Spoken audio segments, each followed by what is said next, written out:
Tiago 1, de 2 a 4, diz assim: Meus irmãos, tende por motivo de toda alegria o passardes por várias provações, sabendo que a provação da vossa fé, uma vez confirmada, produz perseverança.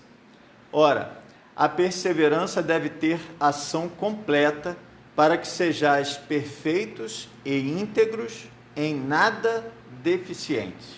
Que o Senhor nosso Deus nos abençoe através da sua palavra.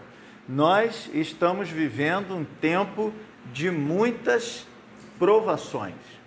Muitas provações temos vivido provações quando perdemos algum familiar, vivemos provações quando perdemos algum vizinho, passamos provações quando alguém perto de nós adoece, ou mesmo quando nós mesmos adoecemos, e vivemos provações até quando nada disso está acontecendo tão perto de nós, mas como nós estamos sabendo que muitas pessoas estão vivendo isso, é uma pressão psicológica muito grande que nós estamos vivendo. Então, quando nós olhamos para tudo isso, quando nós olhamos para esse tempo de grande pressão, e eu concordo com os irmãos, eu ouvi aqui durante o nosso momento de oração, e muitos irmãos falando sobre essa questão psicológica. Nós estamos vivendo mesmo um tempo de pressão psicológica e muitas pessoas têm passado mal, muitas pessoas têm surtado, muitas pessoas têm tido eventos de grande repercussão para suas vidas, e quando não temos um evento assim muito grande, mas esse movimento de vermos essa situação difícil tão de perto vai provando, vai colocando à prova a nossa resistência. E nós estamos falando da resistência psicológica, mas por que não dizer também da resistência espiritual? Porque nesse momento de crise, nesse momento de grande dor, de grande sofrimento, em que nós temos visto tantas pessoas, tantos irmãos em Cristo Jesus vivendo essa situação, passando por situações, nós temos visto os pastores sofrendo muito com isso, um grande número de pastores adoecendo e vindo a óbito, e tudo isso nos leva a questionar a própria fé. E quando nós olhamos para essa carta escrita por Tiago, é importante sabermos que o próprio Tiago, ele também passou por grandes provações.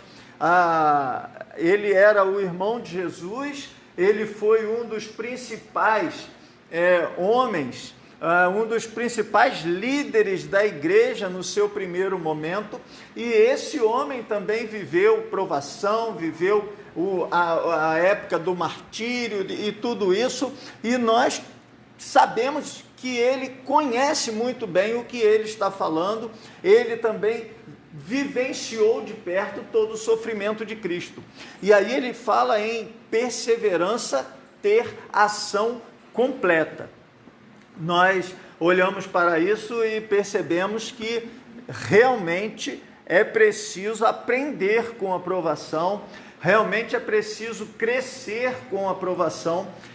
Nós temos que olhar para essa prova e para todas as outras que vivemos, olhar para isso e pensarmos, bom, essa prova vai me destruir espiritualmente, ou esta prova vai me fazer crescer espiritualmente. O que o Tiago, na sua carta, ele diz é que as provações devem nos fazer crescer espiritualmente. Elas não vêm para nos destruírem, mas elas vêm para completar aquilo que ainda falta para que a eficácia de Cristo em nós seja perfeita. E eu venho falando com os irmãos já há algum tempo a respeito da história dos batistas, e o que nós temos aprendido aqui é que a história dos batistas é a história de um povo perseguido. Essa história, esse movimento de perseguição contra nós, os batistas, vem desde o início. Nós fomos forjados na perseguição, foi exatamente a perseguição que tirou os separatistas da Inglaterra, os levou para a Holanda, e ali começou a nossa história. E depois, por causa da perseguição, vieram para a América do Norte. Depois, por causa da derrota na guerra, vieram para o Brasil.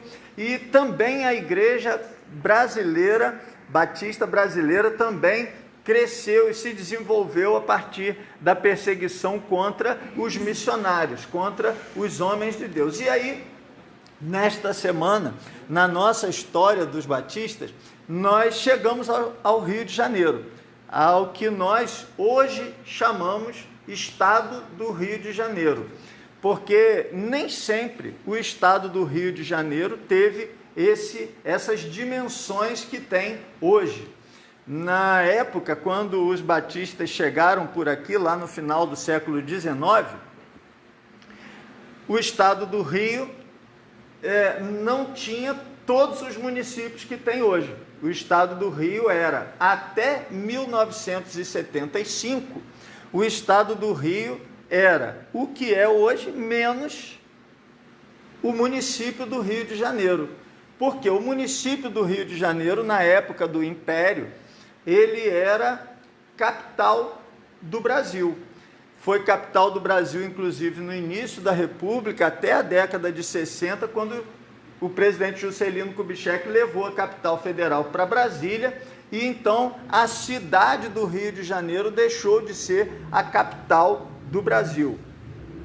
Então, quando os batistas chegaram por aqui, e aí deixa eu recapitular para a gente chegar aqui, veja, nada disso está desconectado com o texto que nós lemos. O texto que nós lemos fala da aprovação, fala que a aprovação nos fortalece, fala que a aprovação nos traz desenvolvimento, e nós devemos olhar para a aprovação assim, como algo que vem para nos dar mais força espiritual, para nos fazer mais cascudos, para nos fazer mais capazes de suportar o que vier pela frente.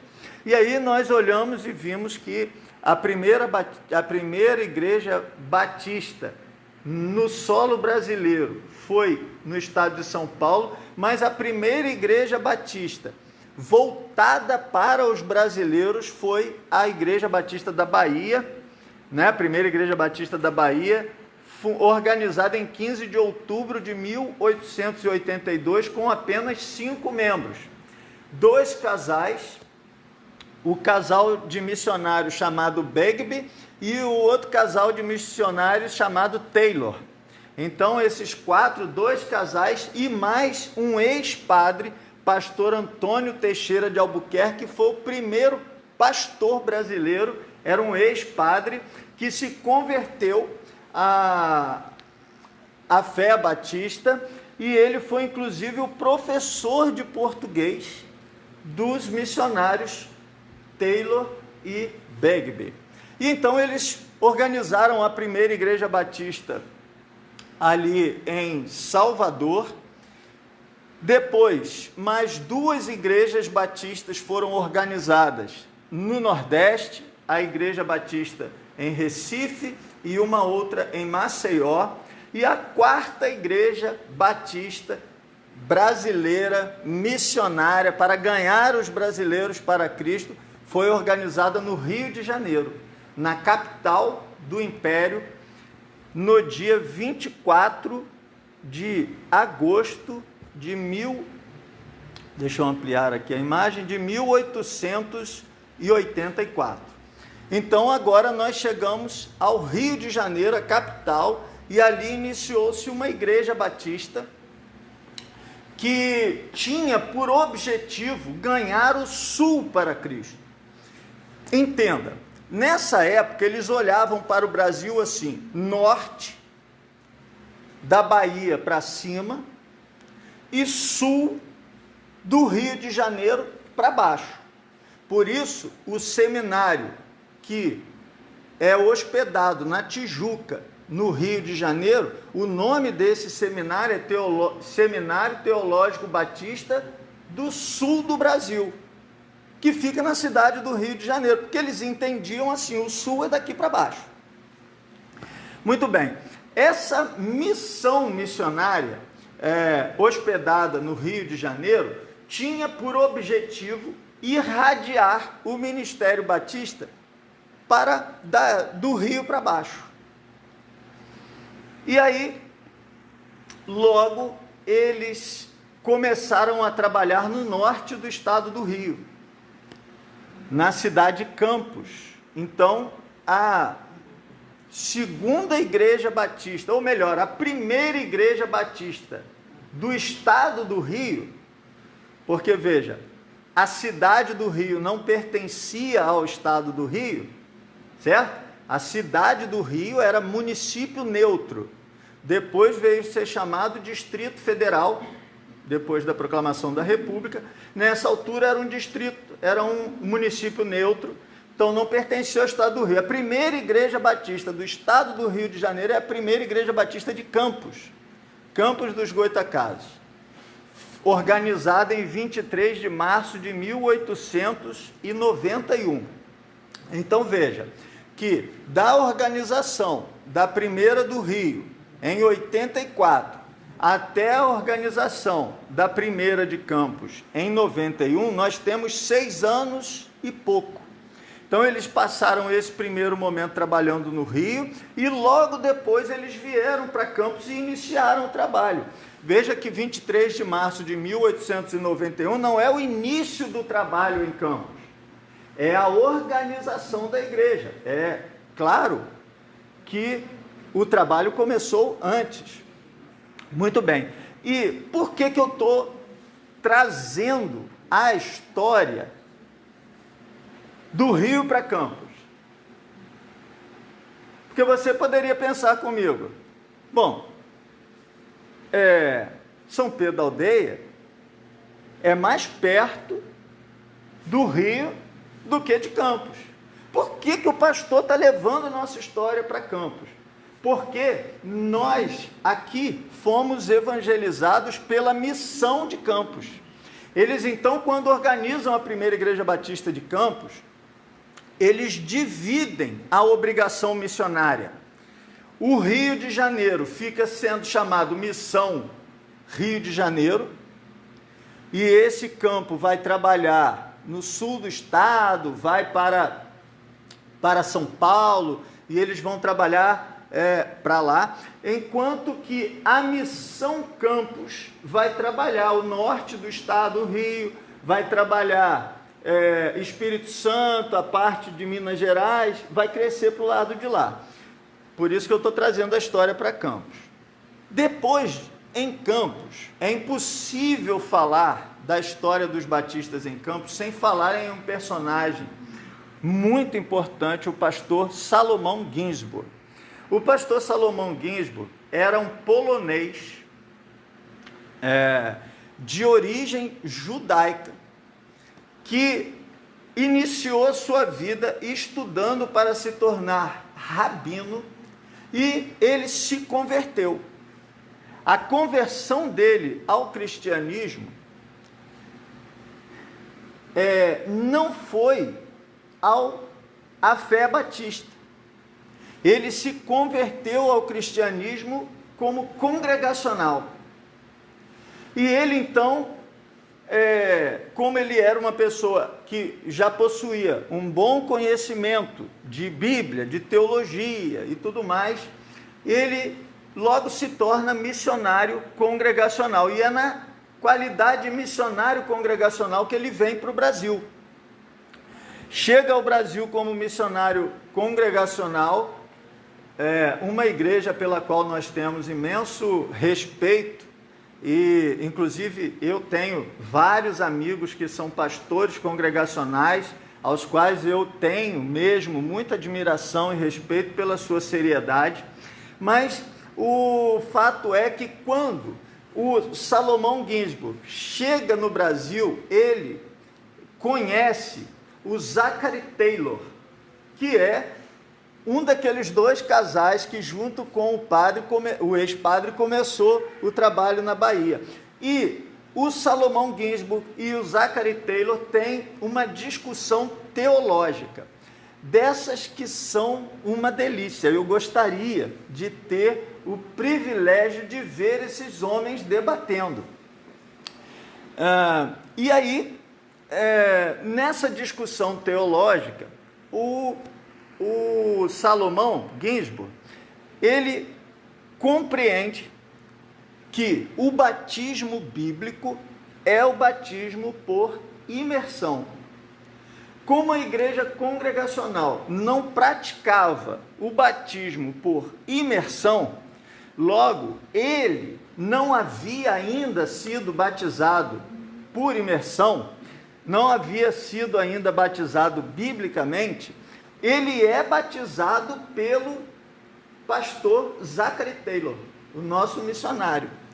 E ali, naquele momento, ele deixa de ser um missionário congregacional, torna-se um batista e torna-se um missionário extraordinário da fé batista, um homem de grande conhecimento, de grande sabedoria e de grande espiritualidade.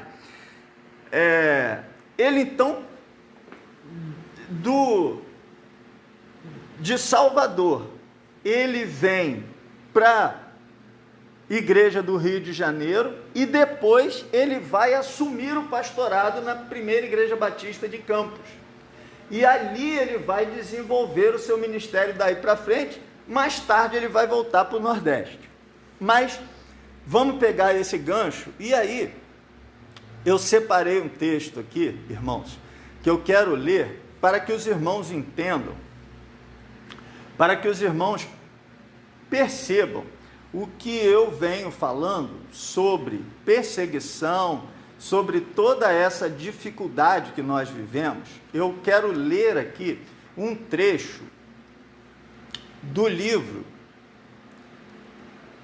História dos Batistas Fluminenses, o livro escrito pelo pastor Ebenezer Soares, que também é ainda vivo, um homem também extraordinário, foi reitor do Seminário Teológico do Sul do Brasil, foi diretor do Colégio Batista em Campos, um homem pastor por muitos anos da Igreja Batista da Coroa em Campos dos Goytacazes, um homem extraordinário. Ele escreve esse livro, História dos Batistas Fluminenses, em que ele vai contar como a história dos batistas se deu. E na página 53 desse livro, ele fala assim: perseguições em São Fidélis.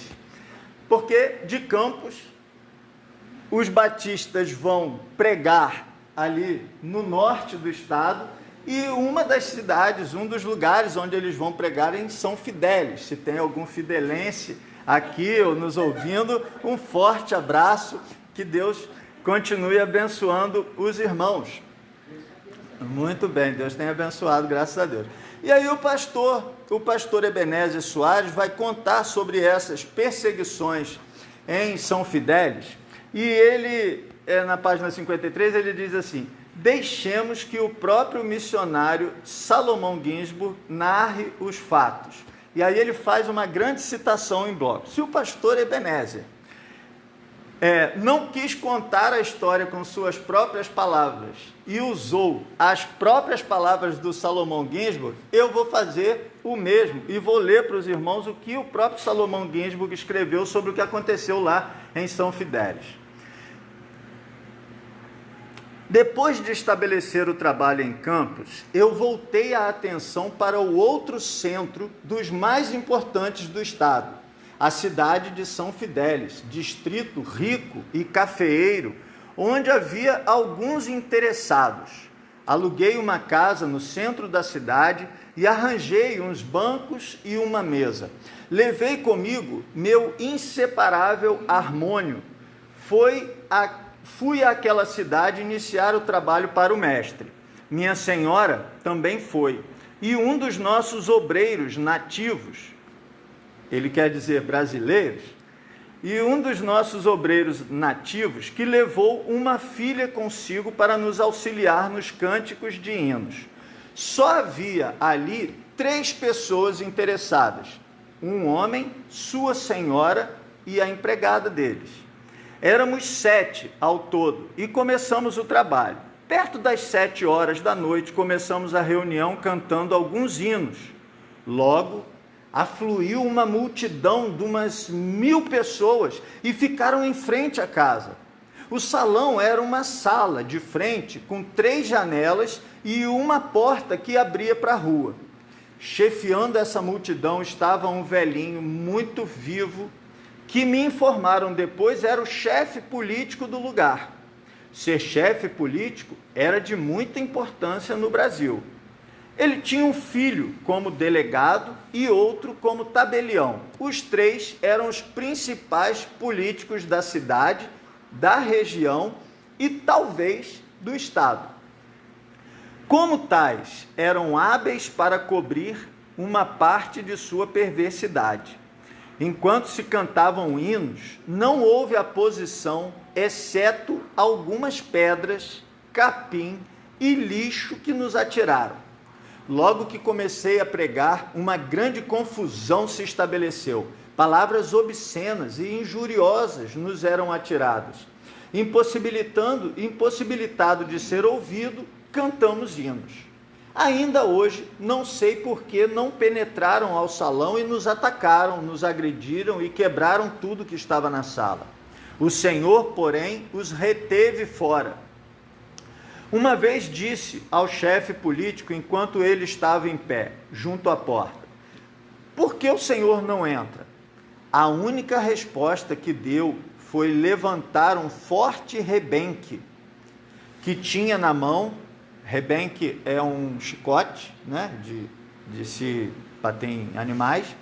Um rebenque que tinha na mão e dizer com termos insultuosos: se eu entrar, é para quebrar a tua cabeça. Eu disse: pois bem, entre e quebre a minha cabeça, mas primeiro ouça o que tenho a lhe dizer. Finalmente uma pedra alcançou a fronte do nosso irmão auxiliar. Então, encerrei a reunião e anunciei outra para o dia seguinte.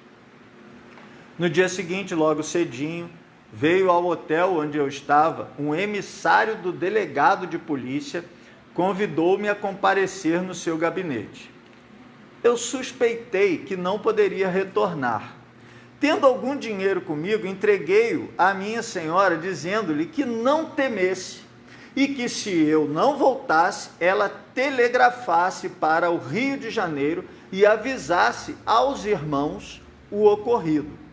Chegando ao gabinete do delegado, encontrei-o sentado à porta de uma mesa muito comprida, tendo a um lado seu secretário e do outro o seu irmão, tabelião, e o velho pai andando de um lado para o outro. Qual é o seu nome, profissão? Perguntou. Tirei o meu cartão de visitas e dei-lhe. O senhor está proibido de pregar sua nefasta religião.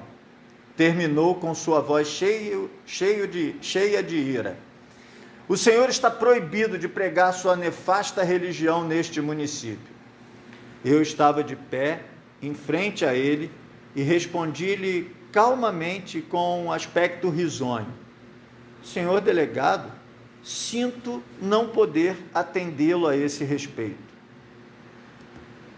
O senhor sabe, eu disse, eu sou batista, e nós, os batistas, não aceitamos ordens em matéria de religião de qualquer autoridade civil, nem do senhor, nem do presidente do Estado, nem mesmo do presidente da República. Nós obedecemos às ordens de um superior a todos vós. O pobre homem entendeu que eu tinha ordens do presidente da República dos Estados Unidos. porque respondeu com fúria, alarmado e indignado: e quem é superior ao presidente do meu país? Felizmente, eu tinha comigo o meu Novo Testamento e, abrindo-o em Mateus 28, 18 e 19, li-lhe as seguintes palavras: todo o poder me foi dado no céu e na terra. Portanto, ide e fazei discípulos em todas as nações, batizando-as em nome do Pai, do Filho e do Espírito Santo, ensinando-as a guardar todas as coisas que vos tenho dito. Esta é a minha autoridade, e eu estou aqui em obediência à ordem do meu Senhor e Mestre Jesus Cristo. Estou aqui cumprindo esta ordem, declarei-lhe e sentei-me. Ele, de certo, não esperava essa resposta, porque um silêncio profundo caiu sobre todos eles. Minutos depois, mais furioso do que antes, começou a insultar-me, usando linguagem abusiva contra o batismo que eu havia celebrado no Rio, dizendo que aquelas línguas maliciosas perverteram-no em uma cerimônia indecente, como ele se expressava. Eu lhe disse que em matéria de religião não estava disposto a justificar os meus atos. Se houvesse cometido um crime ou quebrado a lei, estaria disposto a aparecer perante o competente juiz e responder por mim mesmo. Mas quanto ao que fiz e pratiquei no meu trabalho religioso, ele nada tinha com isto. Perdendo a calma, não esperando tão claras e plenas explicações dos princípios batistas, ele me disse que eu estava preso, à disposição do presidente do Estado, e chamando um soldado com grossa carabina, mandou que me vigiasse, dizendo que ele responderia com a sua própria vida se me deixasse desaparecer. Aquele dia e aquela noite fiquei num salão espaçoso como prisioneiro. Não admitiu que ninguém me visse, contudo, consegui receber a comida que minha senhora mandara. Passei a noite sobre um banco duro e nada dormi por causa da grande quantidade de ratos que infestavam o lugar. No dia seguinte, antes de partir para Niterói, a capital do estado, o delegado veio ver-me e permitiu a minha senhora vir também.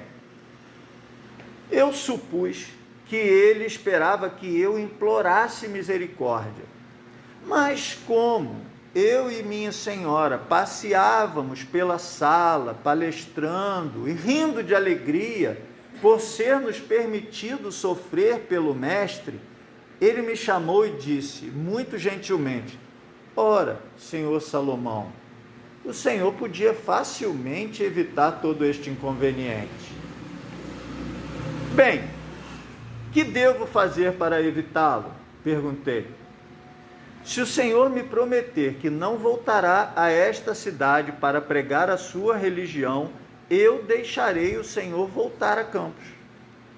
Eu me ri e disse-lhe que não havia pregado na noite anterior porque estava preso, mas logo que fosse solto ele podia ficar certo de que eu ia pregar. Logo que saísse da prisão ele poderia me esperar que voltaria para continuar o trabalho anunciado.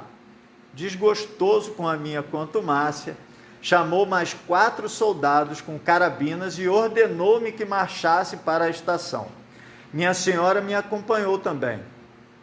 Ainda que não soubéssemos o que nos ia acontecer, a mim e a ela nunca me advertiu que atendesse à autoridade. Pedi-lhe que fosse para Campos, mas ela não concordou. E se colocou ao meu lado exatamente como uma esposa de verdade. E parceira, perfeitamente feliz e satisfeita pelo fato de sofrer pelo mestre. A população gostou e aplaudiu, insultando-nos e apedrejando-nos. Mas eu não dei atenção a essas coisas porque nos sentíamos felizes. Escoltados por 5 soldados, deixamos a cidade, partimos para a capital do estado, onde chegamos à tarde. Os soldados nos deixaram inteiramente à vontade. Sem dúvida, nos trataram melhor que o delegado quando o trem chegou a Niterói.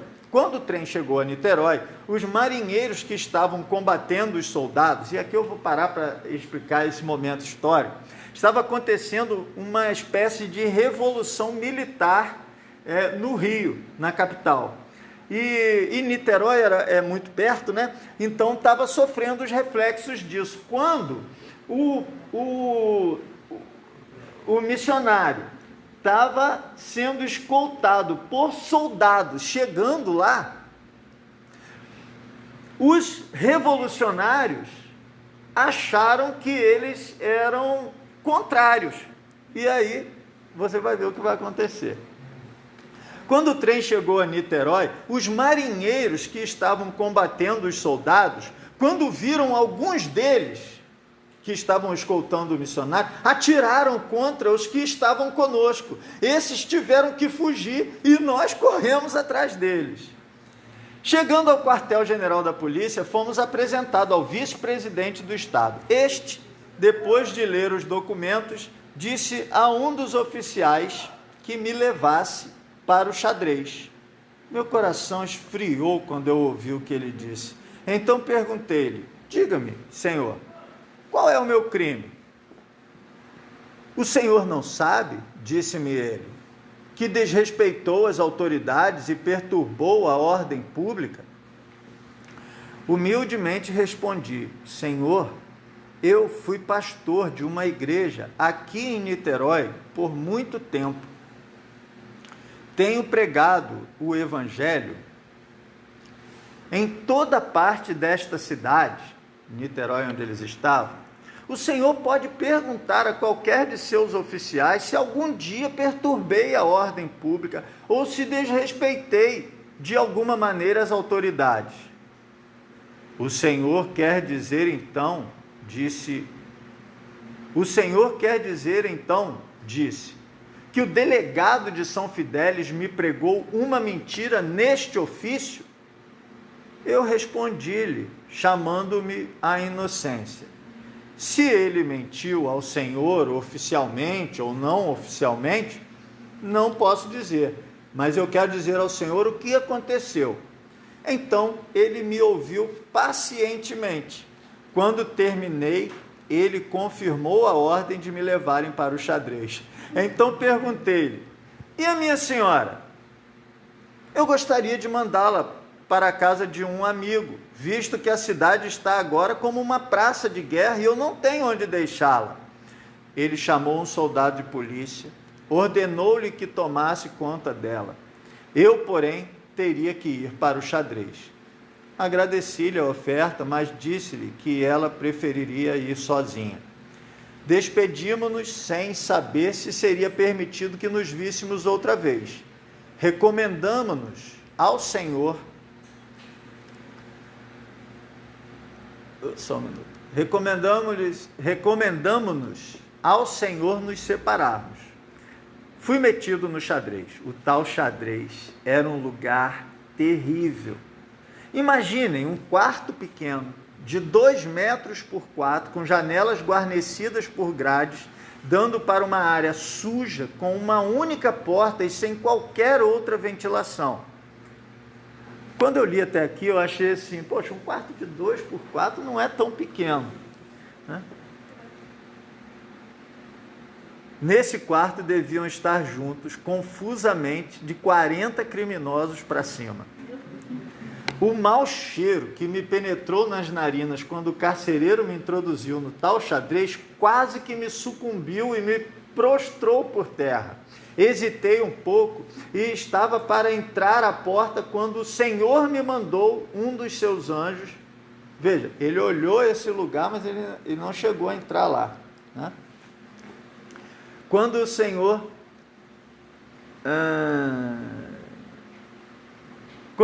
me mandou um dos seus anjos na pessoa de um soldado que era crente.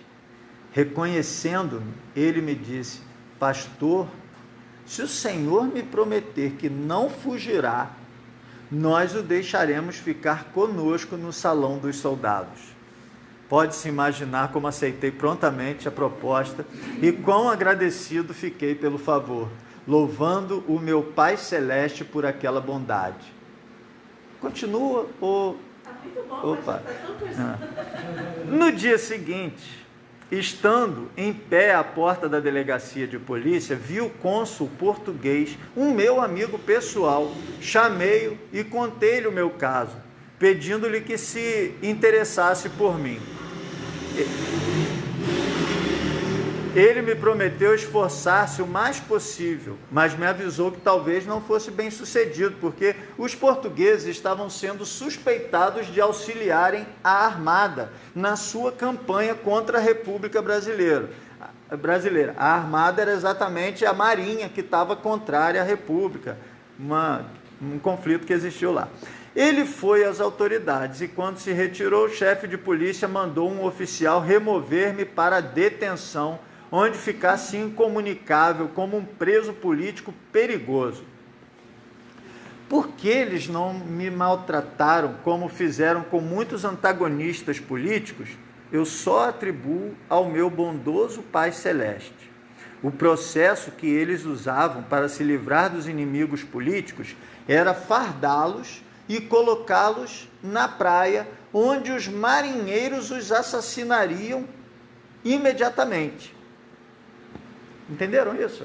Eles fantasiavam a pessoa de contrários aos marinheiros e botavam na praia para passear. Aí, morria na hora. Muito bem. Eu creio que essa era a ideia do delegado de polícia de São Fidélis, quando me mandou para o quartel-general como desrespeitador das autoridades e perturbador da ordem pública. Mas o Senhor tinha ainda algum trabalho para eu fazer. Minha boa esposa, brava como um leão, cheia de fé e de coragem, andava pelas ruas de Niterói sob o estrondo das bombas que explodiam sobre a sua cabeça, trabalhou até que chegou aos ouvidos do presidente do Estado. Depois da meia-noite, da 10ª noite da minha prisão, ele me mandou buscar. E, desculpando-se pelo que sucedera, disse ter sido um engano. Pediu-me que dissimulasse o caso, pois que isso acontecera exclusivamente por causa da revolução que assolava aquele país. Prometeu cuidar de mim logo que a ordem se restabelecesse. Eu disse ao presidente... ele chama de presidente aqui, na verdade é o nome que eles davam para o governador nessa época, né? Eu disse ao presidente que, quanto a isso, eu nada tinha a dizer e que, pessoalmente, já não levaria em consideração aquele fato, mas que o que eu desejava saber era se poderia voltar a São Fidélis e continuar a pregar o Evangelho. Ele então me disse: é exatamente por isso que lhe mandei chamar. Queremos pedir-lhe um favor. Agora, nosso estado está em estado de sítio. Cada delegacia tem pleno poder em suas mãos. Se o Senhor fosse a São Fidélis antes de terminar a Revolução, nós teríamos de mudar muitas coisas que exatamente agora estamos impossibilitados de fazer. Se o Senhor nos fizer o favor de não voltar a São Fidélis enquanto durar a Revolução, estaremos ao seu lado, providenciaremos para que o Senhor tenha toda a proteção necessária. Eu respondi ao presidente: sim, Senhor, desde que Vossa Excelência me pede um favor, eu não recusarei atendê-lo. Se fosse uma ordem, meu caro Senhor, eu teria que dizer a Vossa Excelência o que disse ao delegado de polícia, que como batista não aceito ordens em matéria de religião de nenhuma autoridade civil. Em 13 de março de 1892, a Revolução terminou com a submissão da frota. No dia 20 do mesmo mês, eu voltei a São Fidélis. As perseguições continuaram enquanto a mesma autoridade estava no poder. Um dia, estando no Rio de Janeiro, recebi uma carta de meu auxiliar comunicando-me a grande perseguição que se dera em São Fidélis no domingo anterior. Indo ao vice-presidente do Estado, perguntei-lhe se lembrava de mim. Ele disse: sim, Vossa Excelência se lembra da promessa que me fez acerca de São Fidélis? Sim, disse-me ele. Então tenha a bondade de ler esta carta. Ele leu-a e me perguntou quando eu esperava estar naquela cidade de São Fidélis. Eu lhe disse, no domingo próximo. Muito bem, ele disse, o Senhor vá e eu providenciarei para que o Senhor seja plenamente garantido na sua missão. Quando tomava o trem, no sábado pela manhã, vi um grupo de cerca de 50 soldados da brigada policial embarcar para São Fidélis. Eu falei com o oficial encarregado e ele me informou que iam para defender um pastor protestante que estava sendo perseguido por um político. Todos esses soldados, ele me disse, ou eram protestantes ou eram amigos da causa deles. Eu lhe disse que eu era o pastor referido e pedi-lhe que não deixasse o delegado saber para que fins os soldados estavam sendo enviados e que esperássemos os acontecimentos. O que lhe pedi, principalmente, foi que evitasse derramamento de sangue. Chegando a São Fidélis, os soldados se apresentaram ao delegado, que entendeu que eles estavam sendo mandados para que acabassem com os protestantes. No domingo, nós tivemos nosso culto regular. No culto da noite, um grande grupo de perseguidores foi trazido à cidade pelo chefe político para acabar com o nosso trabalho. Agora que tinham a força pública para auxiliá-los, como pensavam. Pode-se imaginar a surpresa dele quando descobriram que a força estava ali exatamente para manter a paz. O fato é que alguns deles voltaram para casa feridos, cortados, com membros quebrados. Depois disto, nunca mais fomos perturbados. Amados, aqui nós vemos que em todas as coisas o Senhor está conosco. O Senhor está conosco até quando nós não percebemos. Em todo tempo, quando mais nós precisamos, o Senhor cuida de nós. E aí o trabalho floresceu no norte do estado e chega à bela cidade de Macaé, onde é organizada a primeira Igreja Batista de Macaé, onde eu fui batizado aos 8 anos. Foi organizada em 13 de maio de 1898. Lá em Macaé também o Salomão Ginsburg foi o plantador dessa igreja lá.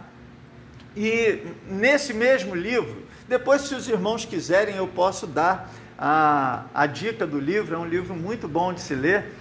E ele conta também de uma perseguição que aconteceu em Macaé. Existe inclusive em Macaé uma rua com o nome Salomão Ginsburg e existe uma outra rua com o nome de J. Kopp. Inclusive o meu tio morava, se não nessa rua, numa rua bem próxima ali, na região onde meu tio morava.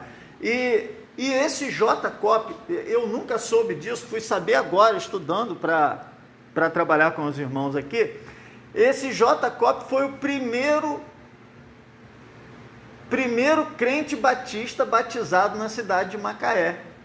Foi o início assim do trabalho e essa perseguição aconteceu quando eles iam batizar o J. Kopp, iam batizá-lo na praia, e quando eles iam batizá-lo, era um final de tarde, talvez iniciozinho da noite, iam batizá-lo e veio uma multidão enfurecida e começou a vaiar e atirar pedras. Tomavam muitas pedradas os nossos irmãos aí do final do século XIX, aqui no norte do estado. E eles então foram afugentados, não conseguiram batizar o J. Kopp naquele dia, mas no dia seguinte, antes que o sol nascesse, eles foram lá e batizaram o J. Kopp. Foi assim que iniciou o trabalho também em Macaé, à custa de muita perseguição.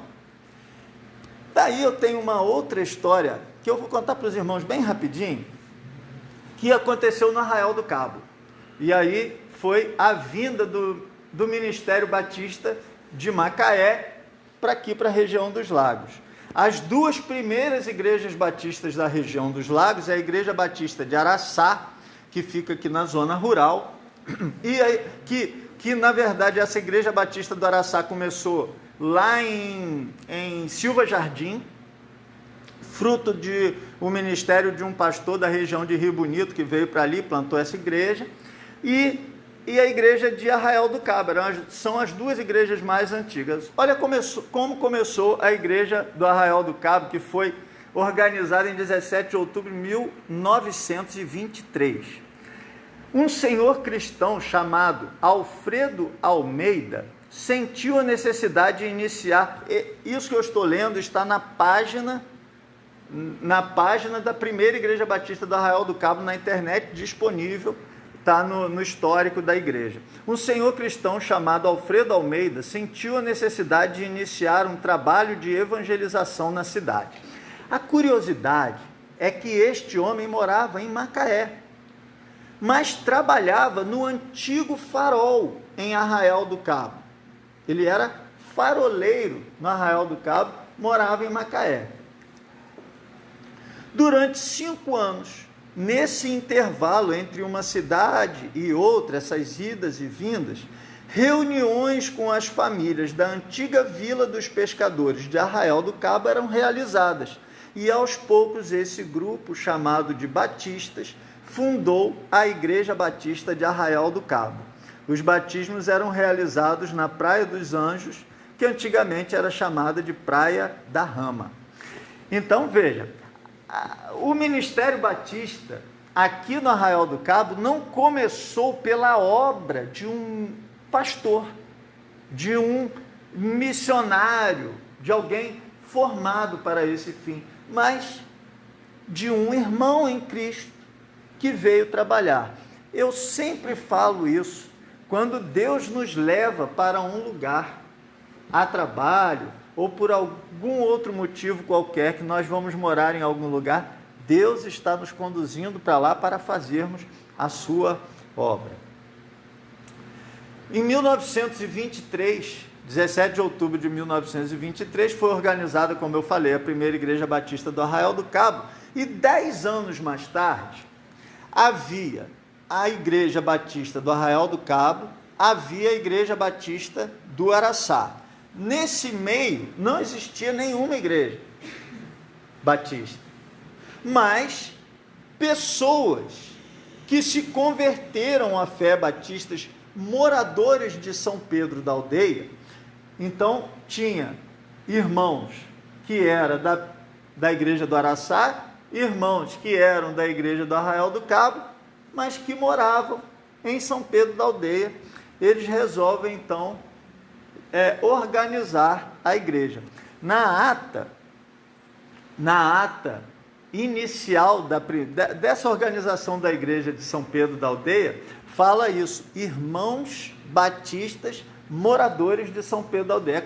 É quase a ideia assim, de uma igreja. Tinha uma vinculação com a igreja de Arraial do Cabo, com a igreja do Araçá, mas era aquele grupo de irmãos que já congregava aqui, que foram organizados, e assim nasceu a primeira Igreja Batista em São Pedro da Aldeia. Muito bem. Em 1933, a Igreja de São Pedro da Aldeia. Em 1968, foi organizada a Igreja Batista do Vinhateiro,